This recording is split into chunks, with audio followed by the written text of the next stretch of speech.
Nous sommes le jeudi 13 juin 2013. Bonjour, bonsoir à tous. Bienvenue dans cette édition d'information. Pulsation, l'essentiel de l'actualité de la journée. À la une de l'actualité, le PSP, parlementaire pour la stabilité et le progrès, se prononce pour un replâtrage du gouvernement.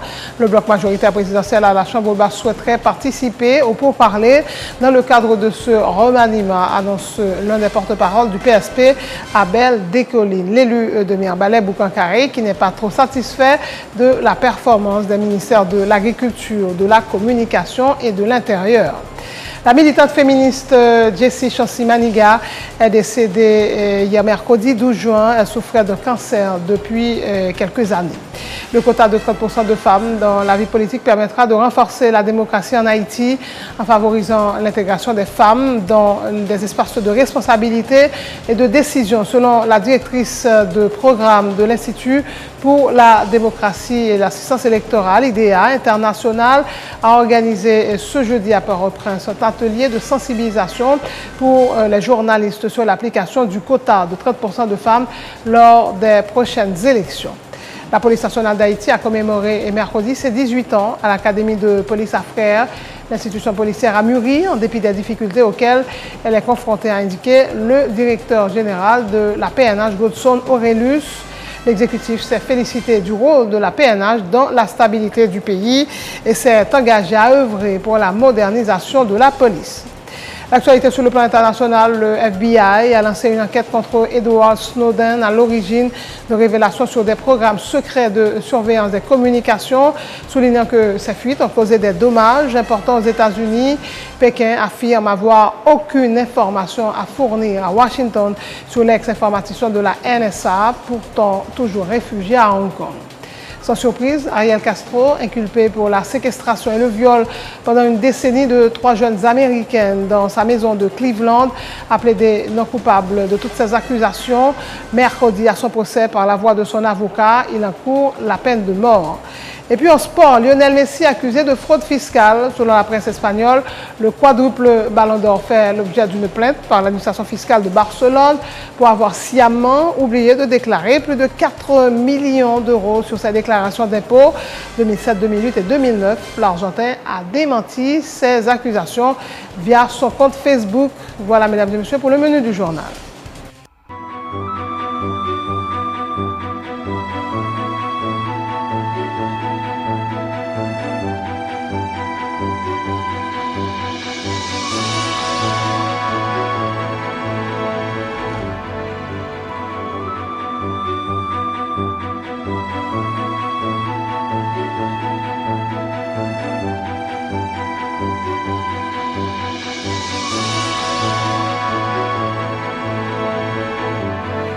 Je vous donne rendez-vous tous les 15 jours pour parcourir le pays à la découverte de nos régions, de la diversité du patrimoine haïtien.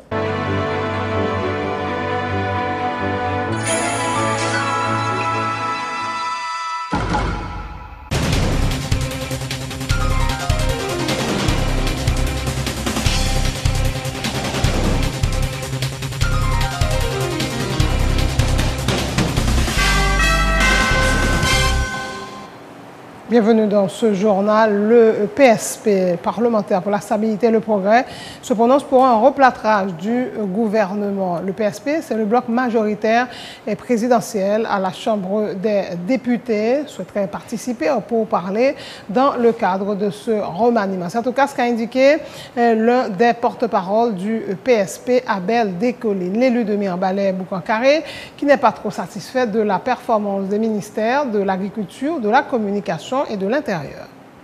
La position de PSP nous dit qu'il y a lieu effectivement pour gagner un replâtrage au niveau de l'actuel gouvernement eu égard à un ensemble de préoccupations qui gagnaient s'agissant de fonctionnement et de résultats. ont un ensemble de ministères qui pas visibles du tout. De ce côté, gagner des échanges, des discussions qu'a fait et PSP comme bloc parlementaire qui a appuyé l'action gouvernementale, contrairement à Jean précédent remaniement a été fait, PSP souhaitait que gagner de consultation qui fait et pourquoi pas avec le directoire du PSP pour capable idée et compréhension évidemment sous façon remaniement ça faite et orientation qui t'a bail à la politique publique de ce gouvernement pour de meilleurs résultats et bail bien entendu résultats avec attente population. Lorsque nous prenons un ministère tant qu'au ministère de l'Agriculture, des ressources naturelles, n'a interrogé évidemment sous résultats ministère ça. Il va sans dire qu'au niveau du ministère de l'Intérieur et des collectivités doit gagner une nouvelle approche sous gestion, fonctionnement ministère ça, puisque volet collectivité nous capables de négliger et si nous avons une dynamique de décentralisation pour permettre à ce que l'arrière-pays est capable de bénéficier, capable de gagner de projets qui réalisés, nous croyons que Mério méritait plus attention, Kazakio méritait plus attention. Évidemment, gagner de l'autre ministère, notamment celui du ministère de la Communication qui vide depuis un certain temps, donc il va falloir décider puisque nous en perspective de budget. Nous pas souhaiter remaniement qui pourrait le faire dans les fêtes de manière cosmétique, mais il faut que les fêtes sous base vision gouvernement et nouvelle impulsion qui doit bailler à l'approche de nouveaux budgets qu'a gagné pour déposer dans le Parlement. La tractation sur un éventuel changement au sein du gouvernement pourrait déboucher sur la dissolution du PSP, affirme Jules Lionel Anilus du bloc parlementaire pour l'équilibre politique PEP, arguant que les députés proches de l'exécutif sont divisés sur la question. Quant au PEP, justement, il entend favoriser l'adoption de la proposition de loi du député Jean Danton Léger sur le remaniement ministériel. Ça que toute population haïtienne a constaté, nous autres au niveau du Parlement nous constatons aussi, nous remarquons que le gouvernement a décidé de faire le remaniement de l'Elvlé, Jean Levlé, nommer mon Livlé et parmi eux des étrangers. Donc aujourd'hui, le Parlement n'a pas gain possibilité pour que l'empêcher à Premier ministre pour nommer des étrangers au niveau du cabinet ministériel. C'est une raison qui fait au niveau du groupe PEP, nous réfléchissons sur une proposition de loi qui peut fixer qui genre pour le remaniement fait au niveau cabinet ministériel. Aujourd'hui, la genre remaniement la fait au niveau cabinet ministériel. Gain de groupe dans PSP qui d'accord, tout comme gain de groupe qui pas d'accord. Et ceci, j'aime ça dire là, division ça, li pral bay naissance catégoriquement à effondrement PSP. Nous tous nous temps donné était d'accord que PSP était majoritaire. Jodi majorité rencontre que PSP fait pas gain plus que 40-42 députés qui présents. Ça veut dire que jusqu'à présent PSP pas gain possibilité pour le réunir 50 députés. Vu que remaniement annoncé au niveau de bloc là, certains monde qui ont proposé parmi Ralph Théano pour avoir ministre intérieur, certains députés au niveau PSP pas d'accord. Donc ça c'est des bagailles qui pral craser PSP. Après Ralph Théano, qui nous capte encore? Gen madame paysan qui lui-même était sous liste pour la ministre intérieur, pratiquement qui pas fait unanimité. Donc tout ça c'est des bagailles qui ont même créé division dans le niveau PSP, pratiquement par rapport à Jean que yo même yo fait bagay yo au niveau du gouvernement. Tant que nous même au niveau PEP nous pas jamais d'accord. Aujourd'hui, il y a des députés au niveau PSP qui ont même tout pas d'accord, Jean bagay yo a continué fait. C'est ensemble des députés ça qui ont même commencé à prendre conscience pour révolter contre façon de faire ça.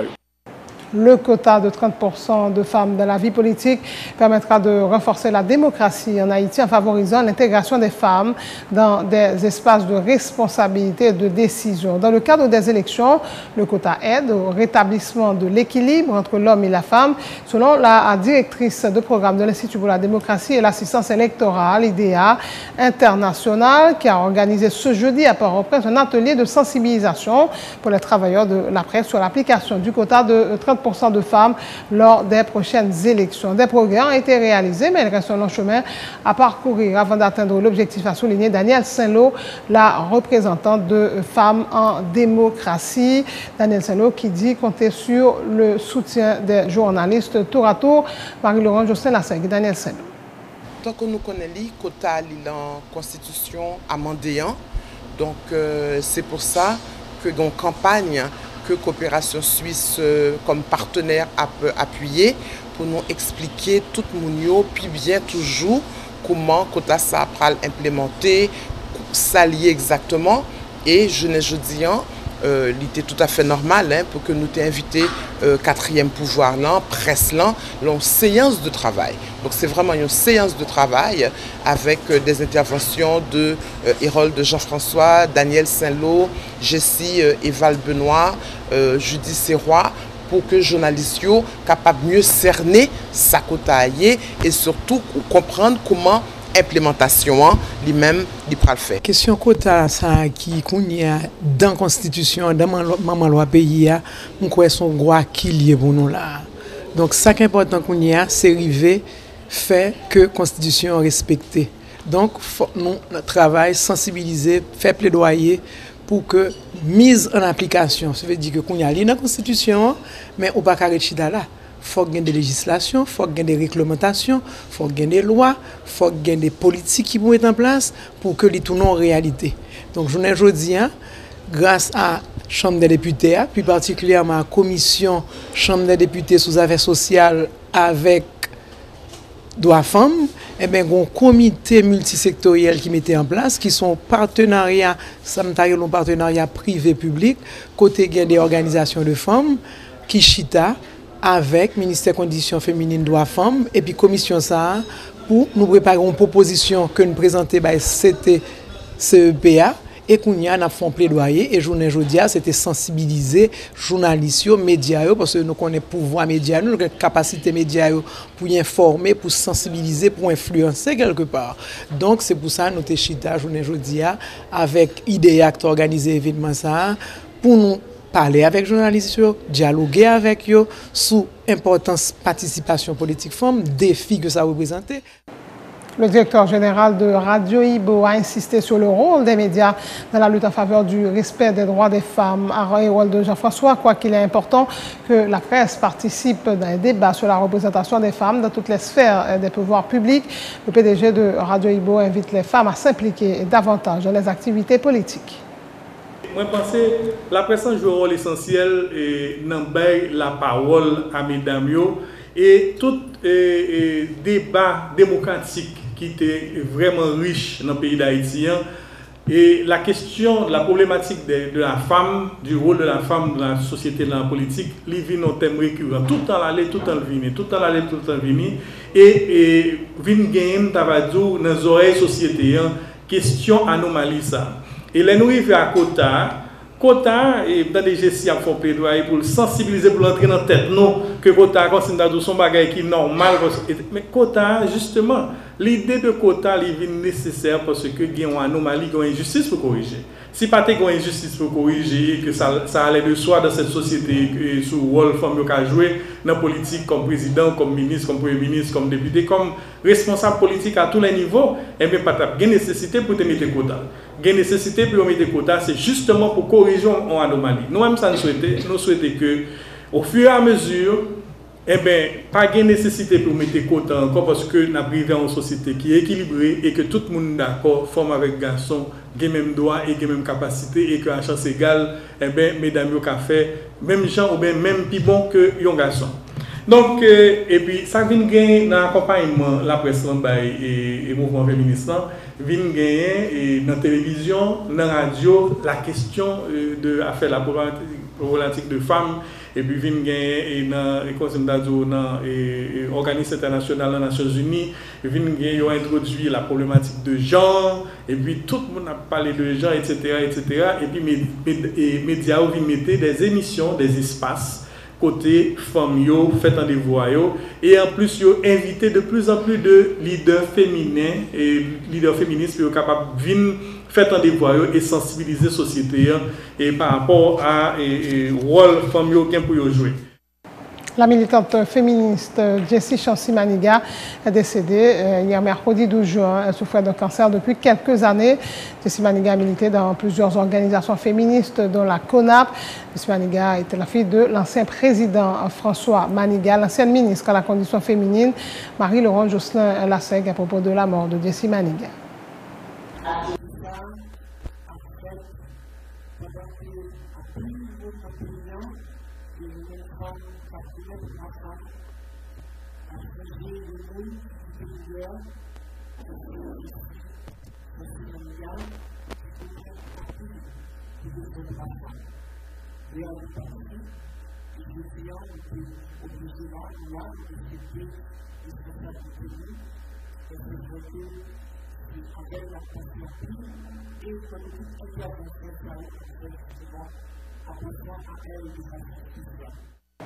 Autre point de l'actualité, la police nationale d'Haïti a commémoré mercredi ses 18 ans à l'Académie de police à Frères.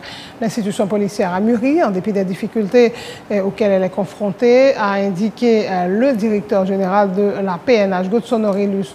Le Premier ministre s'est félicité du rôle de la PNH, de la stabilité du pays, alors que le chef de l'État s'est engagé à œuvrer pour la modernisation de la police. Reportage Emmanuel Paul.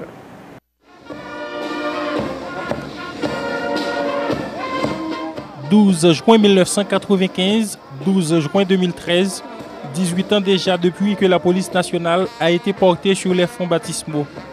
Un anniversaire célébré grandiosement ce mercredi dans les locaux de l'Académie de police à Frères. L'occasion pour le commandant-chef de la PNH de retracer le contexte historique difficile dans lequel l'institution policière a été créée. En dépit des péripéties, la PNH s'est évertuée à répondre à sa mission qui est de protéger et servir la population, s'est félicité Godson Aurelius. Au cours des décennies à venir, en une institution publique compétitive, c'est-à-dire une institution qui est attentive aux besoins des citoyens, une institution qui se préoccupe d'améliorer jour après jour la qualité du produit qu'elle offre à la collectivité. Nous voulons parler de ce bien commun qu'on appelle la sécurité publique.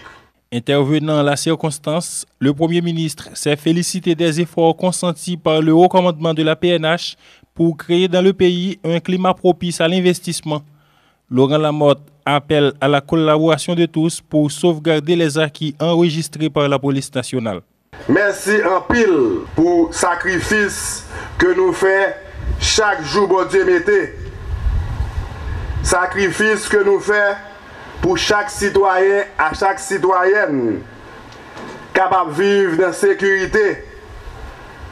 Sécurité qui permet de moun à l'école sans qu'elle saute.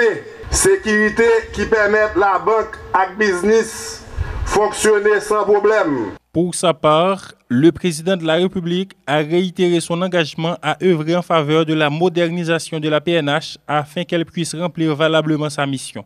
Le gouvernement s'engage à le doter de moyens permettant de faciliter son travail. Les ressources de l'État, hélas, ne sont pas à la hauteur de toutes nos ambitions pour cette institution. Mais par des mesures concrètes, nous allons continuer à épauler la PNH. Des commissariats sont rénovés ou construits en divers points de la République pour donner plus de confort aux membres de l'institution et leur permettre de mieux accomplir leurs tâches. Présent à la cérémonie, le chef de la police de Notre-Miami a remis une plaque d'honneur au commandant-chef de la PNH pour son leadership et son dévouement. Plusieurs autres personnalités ont pris part à la cérémonie de commémoration du 18e anniversaire de la PNH. Comme chaque année, une messe d'action de grâce a été dite dans la circonstance.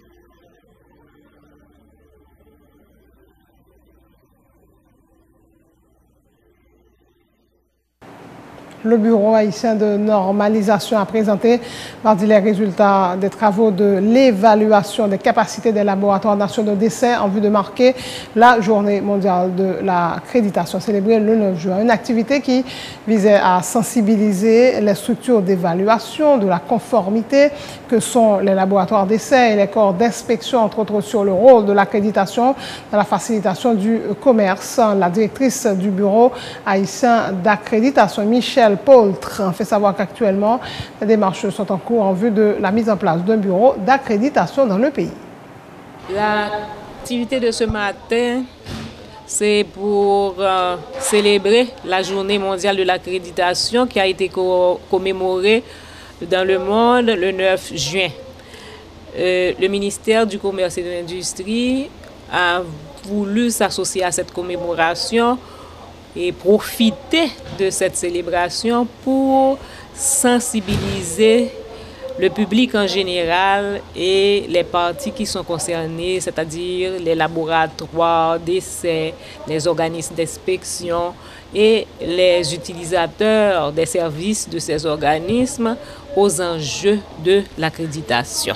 C'est ça l'objectif de cet atelier que nous organisons ce matin ici. L'accréditation, c'est une activité qui consiste à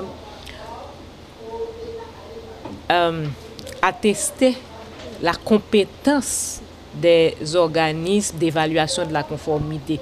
Et quand nous parlons d'organismes d'évaluation de la conformité, je l'ai mentionné, ce sont les laboratoires qui font des analyses, des essais, ce sont les organismes d'inspection, les organes d'inspection qui existent par exemple dans les ministères, etc. Toutes ces institutions ont besoin d'une reconnaissance de leurs compétences pour le travail qu'elles font. Donc, on fait appel à des organes qui sont chargés de reconnaître cette compétence. Et c'est cette activité qu'on appelle accréditation. Ici en Haïti, nous n'avons pas d'organisme d'accréditation actuellement. Nous sommes en train de travailler pour mettre en place et nous sommes en train aussi de travailler au niveau régional à la mise en place d'une instance d'accréditation au niveau de la CARICOM. C'est une approche que les pays de la CARICOM ont adoptée, mettre en place un organisme, un mécanisme qui s'appelle la coopération régionale pour l'accréditation. C'est la fin de ce journal. Le rappel des titres, le PSP parlementaire pour la stabilité et le progrès se prononce pour un replâtrage du gouvernement. Le bloc majoritaire présidentiel à la Chambre basse souhaiterait participer au pourparlers dans le cadre de ce remaniement, annonce l'un des porte-parole du PSP, Abel Descollines. L'élu de Mirbalais, Boucancaré, qui n'est pas trop satisfait de la performance des ministères de l'Agriculture, de la Communication et de l'Intérieur. La militante féministe Jessie Chancy-Maniga est décédée mercredi. Elle souffrait de cancer depuis quelques années. Le quota de 30% de femmes dans la vie politique permettra de renforcer la démocratie en Haïti en favorisant l'intégration des femmes dans les espaces de responsabilité et de décision, selon la directrice de programme de l'Institut pour la démocratie et l'assistance électorale. L'IDEA international a organisé ce jeudi à Port-au-Prince un atelier de sensibilisation pour les travailleurs de la presse sur l'application du quota de 30% de femmes lors des prochaines élections.